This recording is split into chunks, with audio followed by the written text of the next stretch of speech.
ছাত্ৰ ছাত্ৰীসকললৈ শুভাশীষ থাকিল।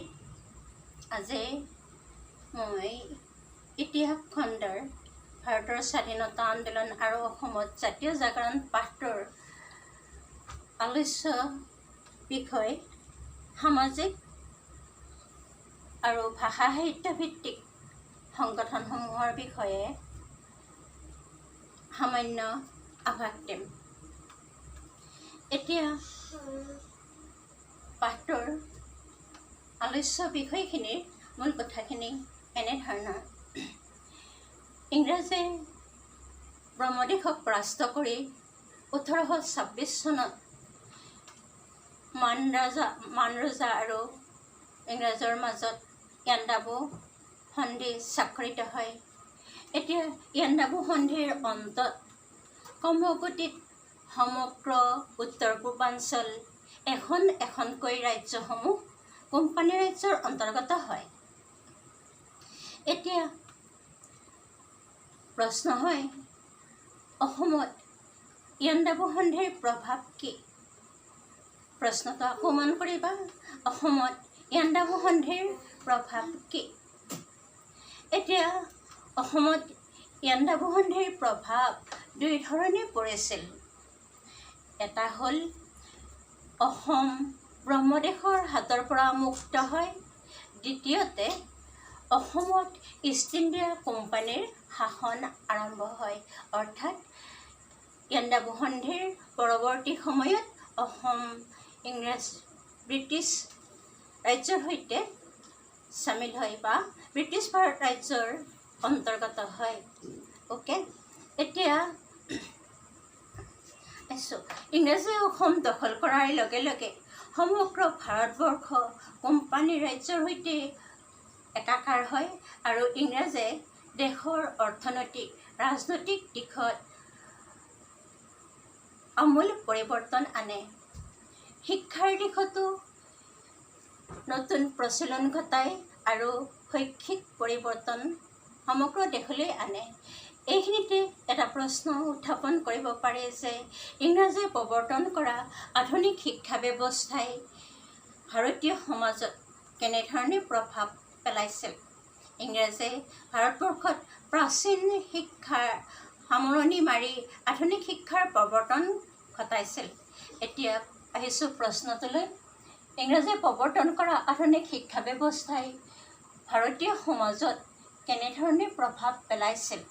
এইখিনিতে এটা কথা মন কৰিবা যে এই পাঠাংশত গোটেই পাঠটোত মুঠ মাৰ্ক থাকিব 8, 2 + 1 + 5 অৰ্থাৎ 5 নম্বৰীয়া প্ৰশ্ন এটা ইয়াত থাকিব। গতিকে এইটো ৰচনাধৰ্মী প্ৰশ্ন।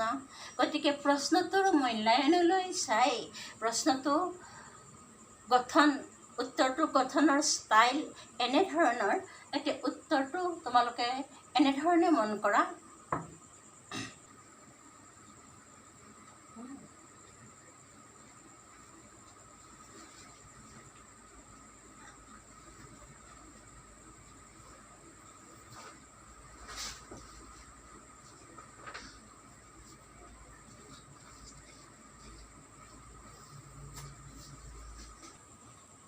ঊনবিংশ শতিকাৰ শেষাৰ্ধত অসমীয়া ভাষা সাহিত্যৰ উন্নয়নৰ হকে কেইবাটাও সংস্থাৰ জন্ম হৈছিল।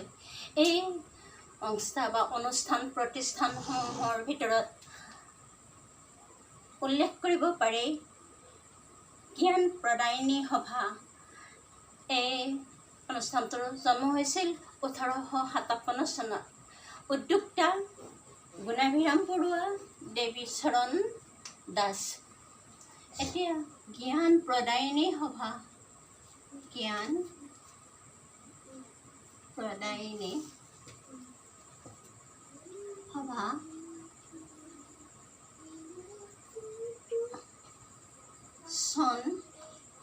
গঠনৰ চন 1857। ইয়াৰ উদ্যোক্তা আছিল গুণাভিৰাম বৰুৱা আৰু দেৱীচৰণ আনন্দৰাম ঢেকিয়াল ফুকন। এতিয়া সেই সময়ত আন এটা উল্লেখযোগ্য সংস্থা হ'ল অসম লিটাৰেৰী ছ'চাইটি। এতিয়া অসম লিটাৰেৰী ছ'চাইটিৰ মূল উদ্যোক্তা গুণাভূৰাম বৰুৱা, দেৱীচৰণ দাস, এওঁলোকৰ প্ৰচেষ্টাত এই ছ'চাইটি গঠন হৈছিল। ইয়াৰ মূল উদ্দেশ্য আছিল সাহিত্য চৰ্চা। এই ছ'চাইটিৰ অন্যান্য কাৰ্যসমূহ হৈছিল অসম লিটাৰেৰী ছ'চাইটিৰ অন্যান্য কাৰ্যৰ ভিতৰত উল্লেখনীয় যে এই ছ'চাইটিয়ে ১ নম্বৰতে অসমৰ প্ৰাকৃতিক সম্পদৰ উন্নয়নৰ কাৰণে চৰকাৰৰ ওচৰত দাবী উত্থাপন কৰিছিল। ইয়াৰ দ্বিতীয়টো উল্লেখনীয় কাৰ্য হৈছে যে অসম আৰু বংগৰ মাজত ৰেল সংযোগ স্থাপনৰ কাৰণেও চৰকাৰৰ ওচৰত আবেদন কৰিছিল। লিটাৰেৰী ছ'চাইটি সম্পৰ্কত জানিবলগীয়া মূল কথা এইখিনিয়ে। এইখিনিতে এটা উল্লেখনীয় প্ৰতিষ্ঠানৰ কথা ব্যাখ্যা কৰিব বিচাৰিছোঁ। সেয়া হৈছে অসমীয়া ভাষা উন্নতি সাধিনী সভা।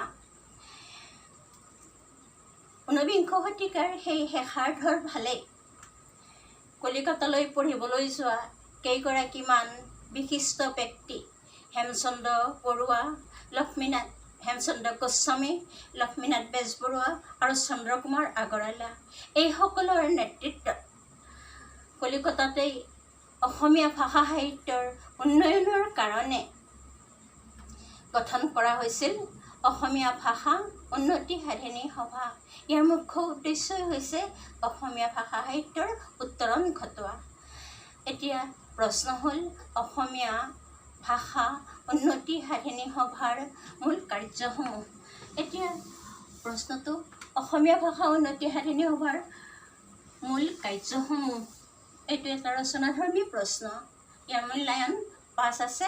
সেয়েহে প্ৰশ্নটোৰ গঠন মূলতঃ 5-6টামান দফাত সজালে আকৰ্ষণীয় হয়। সেয়েহে প্ৰশ্নটোৰ গঠন প্ৰণালী এনেধৰণৰ।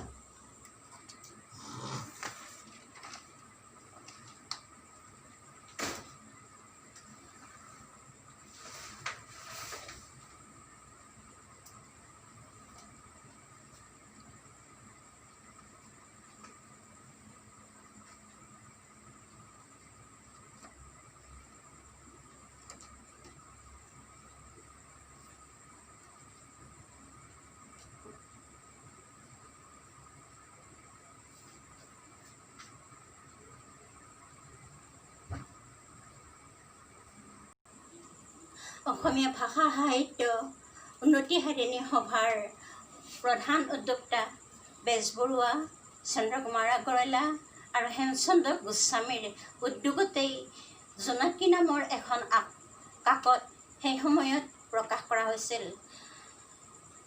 অভা-উষা অৰ্থাৎ অসমীয়া ভাষা সাহিত্য উন্নতি সাধিনী সভাৰ গঠনৰ সেই একে বছৰতেই এই কাকতখনো প্ৰকাশিত হৈছিল। এই কাকতখনে অসমীয়া ভাষা সাহিত্যত এক নৱজাগৰণৰ সৃষ্টি কৰিছিল। সেয়েহে এই কাকতখন প্ৰকাশিত সময়ছোৱা জোনাকী যুগ নামেৰে জনা যায়। এতিয়া এই কাকতখনৰ প্ৰথমগৰাকী সম্পাদক আছিল চন্দ্ৰকুমাৰ আগৰৱালা। কাকতখনত প্ৰকাশৰ মূল উদ্দেশ্যই আছিল অসমীয়া ভাষা সাহিত্যৰ চৰ্চা কৰা। এতিয়া প্ৰশ্ন হয়, এতিয়া জোনাকী কাকতৰ অসমীয়া ভাষা সাহিত্যলৈ আগবঢ়োৱা অৱদানসমূহ। প্ৰশ্নটো লিখি দিছোঁ। অসমীয়া ভাষা সাহিত্যলৈ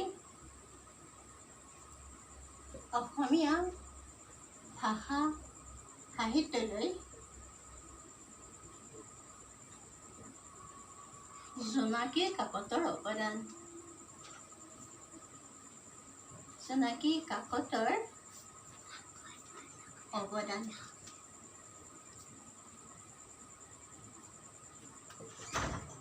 এই প্ৰশ্নটোতো মূল্যায়ন 5 থাকিব। গতিকে প্ৰশ্নটো মূল্যায়নৰ প্ৰতি লক্ষ্য ৰাখি প্ৰশ্নটোৰ উত্তৰ গঠন প্ৰণালীখিনি মন কৰা।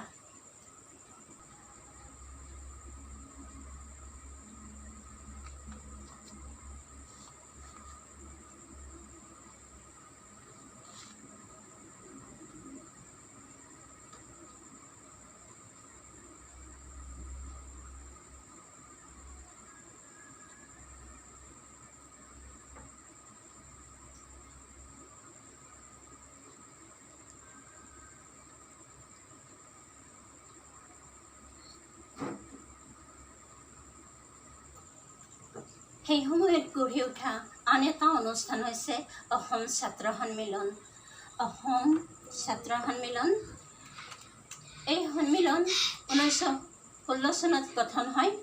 ইয়াৰ উদ্দেশ্য অসমীয়া ভাষা উন্নতি সাধন। অসম ছাত্ৰ সন্মিলন